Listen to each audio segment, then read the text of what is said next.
നമസ്കാരം. Raf talks ഫുട്ബോളിലേക്ക് ഏവർക്കും സ്വാഗതം. ഈ മാസം 2 സൗഹൃദ മത്സരങ്ങളാണ് ലോക ചാമ്പ്യന്മാരായ അർജന്റീന കളിക്കുക.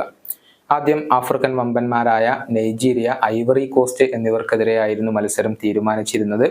എന്നാൽ ആ 2 ടീമുകളും പിൻവാങ്ങുകയായിരുന്നു. ഇതോടുകൂടി അർജന്റീന പുതിയ എതിരാളികളെ കണ്ടെത്തിയിട്ടുണ്ട്.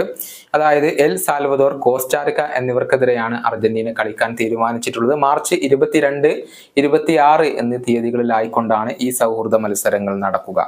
ഈ മത്സരങ്ങൾക്കുള്ള സ്ക്വാഡിനെ അധികം വൈകാതെ തന്നെ അർജന്റീനയുടെ പരിശീലകനായ ലയണൽ സ്കലോണി പ്രഖ്യാപിക്കും. 3 മാസത്തെ ഇടവേളയ്ക്ക് ശേഷമാണ് ഇപ്പോൾ അന്താരാഷ്ട്ര മത്സരങ്ങൾ വരുന്നത്. ചില താരങ്ങളെ പരിക്ക് കാരണം ഇപ്പോൾ അർജന്റീനക്ക് നഷ്ടമായിട്ടുണ്ട്. അതേസമയം പരിക്കിൽ നിന്ന് മുക്തനായ ചില താരങ്ങൾ ഇപ്പോൾ അർജന്റീനയിലേക്ക് മടങ്ങിയെത്തുന്നുമുണ്ട്. നിലവിലെ അർജന്റീന ടീമിന്റെ സ്ഥിതിഗതികൾ എന്തൊക്കെയാണ് എന്നുള്ളത് നമുക്കൊന്ന് നോക്കാം. 2 താരങ്ങളെ പരിക്ക് കാരണം പരിശീലകന് ഇപ്പോൾ നഷ്ടമായിട്ടുണ്ട്. മാഞ്ചസ്റ്റർ യുണൈറ്റഡിന്റെ ഡിഫൻഡറായ ലിസാൻഡ്രോ മാർട്ടിനസിന് വീണ്ടും ഗുരുതരമായി പരിക്കേറ്റിരുന്നു.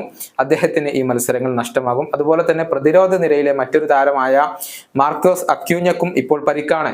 അദ്ദേഹത്തെയും അർജന്റീനക്ക് നഷ്ടമാകും. ഫകുണ്ടോ മെഡീന, നൊഹോവൻ പെരസ്, മാർക്കോസ് സനസി എന്നിവരെയൊക്കെയാണ് പ്രതിരോധത്തിലേക്ക് ഇപ്പോൾ സ്കലോണി പരിഗണിക്കുന്നത്. അതേസമയം ജെറോണിമോ റുള്ളി ദീർഘകാലം പരിക്കിന്റെ പിടിയിലായിരുന്നു. എന്നാൽ അദ്ദേഹം ഇപ്പോൾ അതിൽ നിന്ന് മുക്തനായിട്ടുണ്ട്. വരുന്ന മത്സരങ്ങൾക്ക് റുള്ളി ഉണ്ടാകും എന്ന് തന്നെയാണ് ഇപ്പോൾ TYC സ്പോർട്സിന്റെ റിപ്പോർട്ടുകൾ ചൂണ്ടിക്കാണിക്കുന്നത്. അതേസമയം കഴിഞ്ഞ ഡിസംബറിലായിരുന്നു ഗൈഡോ റോഡ്രിഗസിന് പരിക്കേറ്റത്. അദ്ദേഹത്തിന്റെ കാര്യത്തിൽ അർജന്റീനക്ക് ചെറിയ ആശങ്കകൾ ഉണ്ടായിരുന്നുവെങ്കിലും അത് ഇപ്പോൾ നീങ്ങിയിട്ടുണ്ട്. കാരണം അദ്ദേഹം പരിക്കിൽ നിന്ന് മുക്തനായിട്ടുണ്ട്.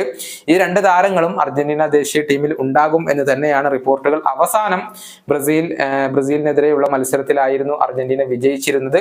ആ ഒരു വിജയ കുതിപ്പ് അർജന്റീന തുടരും എന്ന് തന്നെയാണ് ആരാധകർ ഇപ്പോൾ പ്രതീക്ഷിക്കുന്നത്. ഈ വീഡിയോയുടെ അവസാനിപ്പിക്കുന്നു. കാണാം.